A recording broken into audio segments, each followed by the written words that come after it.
I've been reading Thomas Flynn's philosophical biography of Sartre,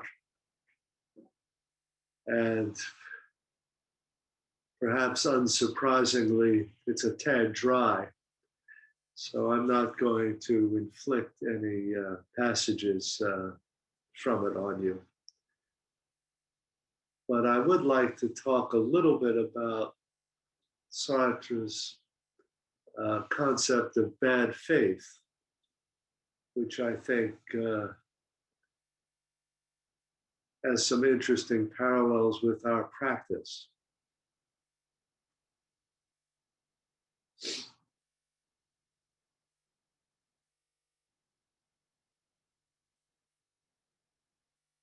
Bad faith essentially means deceiving ourselves about ourselves.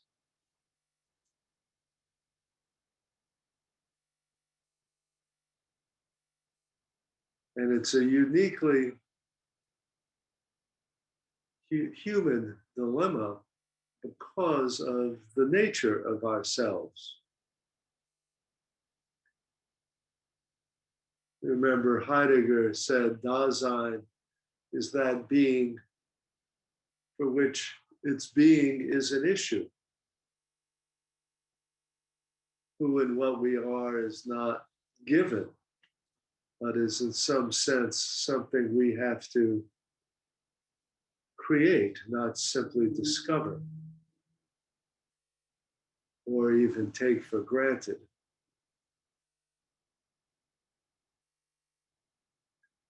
One of Sartre's key phrases to sum that up was existence precedes essence.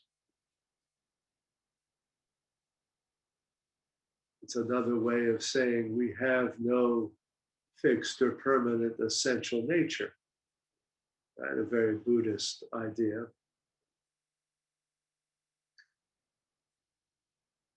But that who we are is something that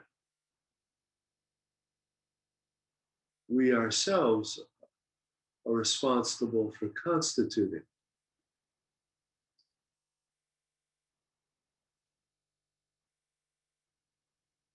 He says,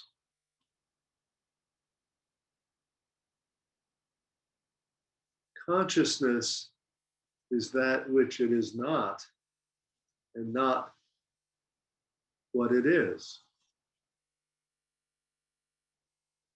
And that sort of paradoxical phrasing simply is meant to mean human consciousness is always about possibility. It doesn't simply reflect and respond to what is, but it's by its nature transformative. Our consciousness begins with the possibility of things being otherwise.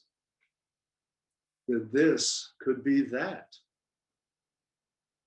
We don't take our world simply as a given.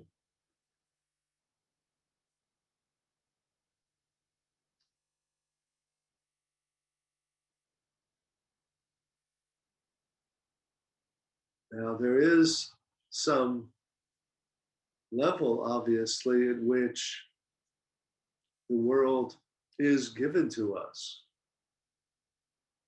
We are born in a certain kind of body, in a certain kind of world, in a certain kind of cultural and historical situation.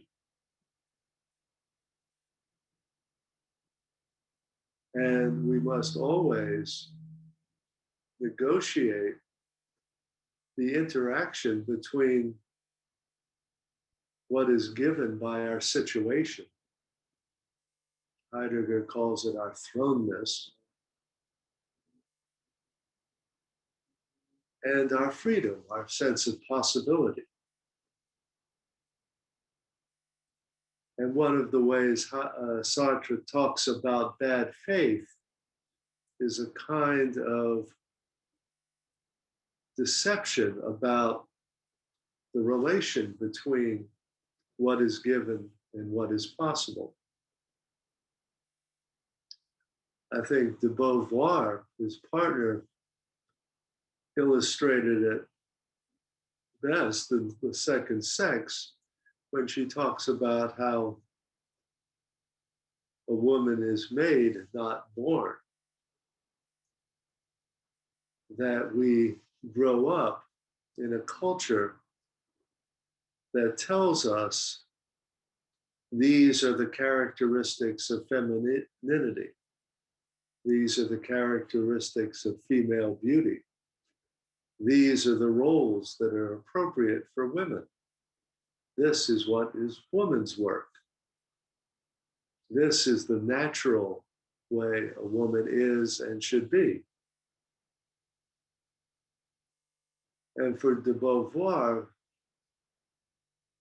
a project of feminism was recognizing that all these things that were called natural were in fact culturally created and determined. But none of them were natural biological givens. All of them were things that, to one degree or another, had been constituted by society for particular reasons, particularly to maintain the patriarchy. The dilemma is that women in the Sartrean point of view were almost inevitably born into bad faith. And that is that they were born into a situation in which they were deceived about their own nature. And they themselves took what they grew up with culturally as a natural given.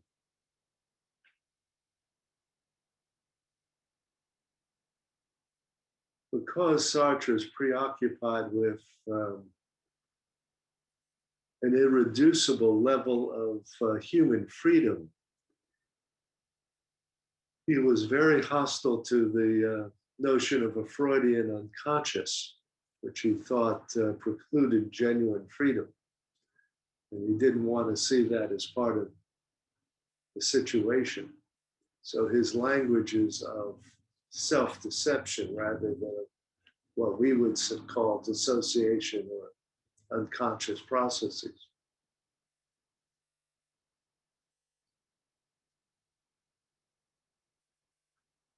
But as de Beauvoir's work illustrates, one of the most basic forms of bad faith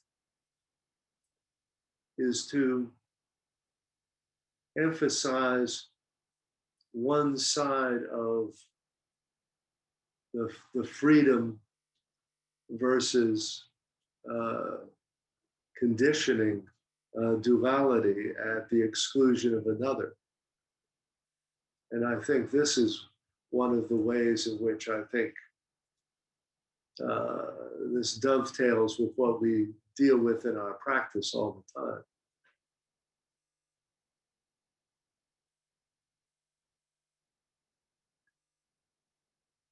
If we feel that basically we are free and should be able to do anything, that anything is possible for us, we are going to exclude the reality of interdependency. We are going to exclude the reality of our own vulnerability, our own dependency on our own conditioning and our need for others. And certainly many people come to practice with that project of autonomy.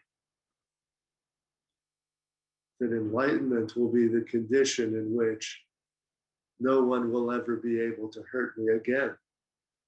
I will finally have a kind of invulnerable or impervious equanimity that no matter what happens in my life, what ordinary people call success or failure or loss, I will have my enlightenment shield up, and that will keep me from being harmed by these kinds of vicissitudes of dependency.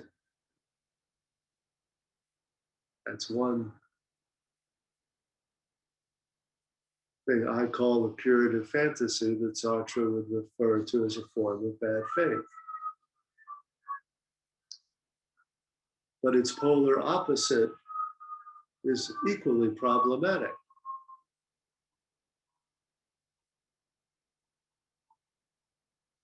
If we conceive of ourselves as hopelessly stuck, intrinsically inferior, damaged, somehow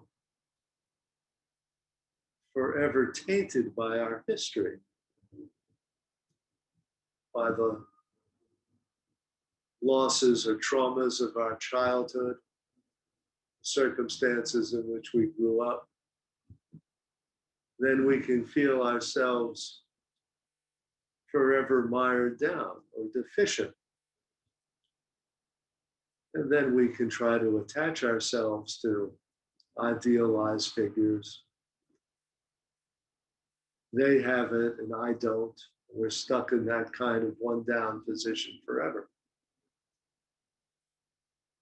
This too is a kind of bad faith that sets up a kind of dichotomy that we feel is intrinsic and we're stuck in. We don't believe that in the possibility of our own freedom.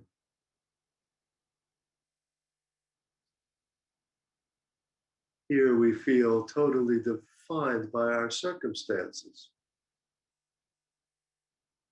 And it can sometimes be comic when I hear the way people describe their stuckness. I mean, on one hand, I can hear people who say, I would like to be able to do such and so, but I'm married and I have a couple of little kids and I've got to make a living and support them. I can't possibly practice the way I'd like to. I can't do any of the things that I could do if I was really free. And then somebody else will come in and say, I'm really stuck. I'm alone. I don't have a family or children or grandchildren. All the things that make life meaningful have been denied me. So there's really nothing I can do. I'm stuck.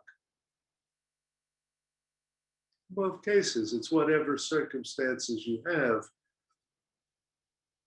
It's Sartre in bad faith to say these circumstances totally preclude the possibility of freedom.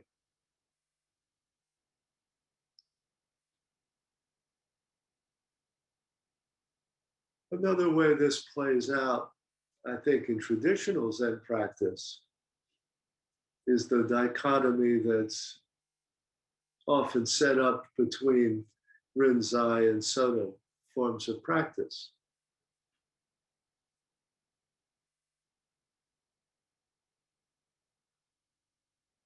The Rinzai model says we arrive in a state of delusion. We're holding on to false notions of a permanent or autonomous self. We're trapped by our ego. It has to be smashed. We have to break through into a realization of how things really are. And the enlightened teacher, she sees things as they really are. I have to become like her. And you proceed through hundreds and then thousands of koans with a seemingly endless pursuit of finally seeing how things really are. And that project, while it has not just a grain of truth, but a substantial reality to it, that we are deluded. We need to find some way into seeing into our true nature, runs the danger of making our conditions something that seems an endless project, one in which we are forever not there yet, always trying to break through. She has it and I don't.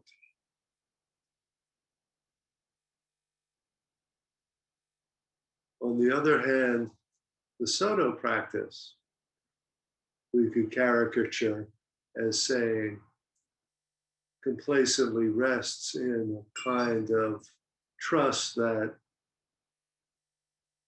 our original enlightenment, our original Buddha nature, is already present, and that's sufficient. Dogen assured us that practice and realization are the same thing. What could be missing from my zazen just as it is? And then we just sit, and hour after hour, just daydream, thinking, what more is there to achieve? I'm perfect just as I am. That is another kind of bad faith, another kind of self-deception about who and what we are, where we ignore the reality of a deeper level of dissatisfaction that we're trying to paper over with a kind of complacent self-assurance, ignoring all the ways in our daily life that our anxiety and anger and greed and judgment are constant unconscious affirmations of the fact that we think this is not it. I'm not who I should be. I don't have what I need to have. And all those things play out even as we sit complacently on the cushion saying, practice and enlightenment are one.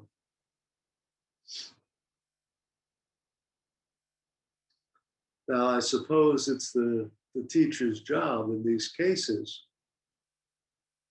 to follow the old formula that if it's wet, dry it, and if it's dry, wet it. If a person feels like they're stuck, you need to show them their freedom. If they insist on their freedom, you need to remind them of their vulnerability and dependency.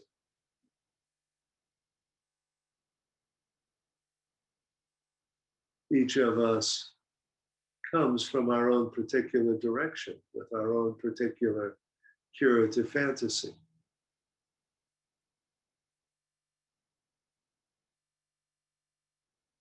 But I think the Sartrean picture of bad faith reminds us from a slightly different direction how we are inclined to box ourselves in, not knowing how to give equal weight to our conditioning and to our freedom.